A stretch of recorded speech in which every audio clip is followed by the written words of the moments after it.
de s'adapter aux nouvelles donnes et aussi d'aider les Congolais à goûter à une vie meilleure que celle des galères et des manques. Car manquer de tout dans la vie rend un peuple forcément insensible à sa propre souffrance et l'empêche d'envisager l'avenir avec sérénité.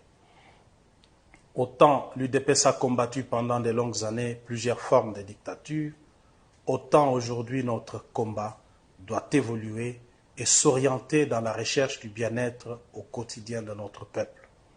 Combattantes et combattants, je suis conscient que beaucoup reste à faire pour rencontrer vos préoccupations en rapport avec l'emploi.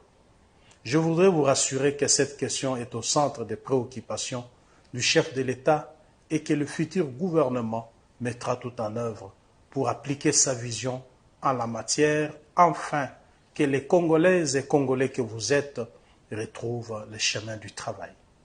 En même temps, le parti ne ménage et ne ménagera aucun effort pour faire le plaidoyer auprès du nouveau gouvernement. Il est important de souligner que la première expérience vécue avec nos ministres n'a pas été très concluante en termes d'emploi au sein des cabinets politiques. L'UDPS étant un parti de masse, cette fois-ci, toutes les dispositions utiles et nécessaires seront prises afin d'éviter que cela ne se reproduise. Combattantes et combattants, notre parcours, les expériences vécues et les souffrances endurées tout au long de notre lutte ont représenté pour nous les chemins du calvaire.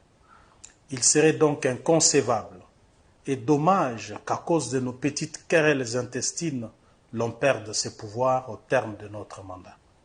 Voilà pourquoi chacun de nous, à quelque échelon qu'il soit, doit promouvoir au sein du parti de valeurs telles que la solidarité, l'amour, la tolérance et la paix sans lesquelles l'unité n'est pas possible.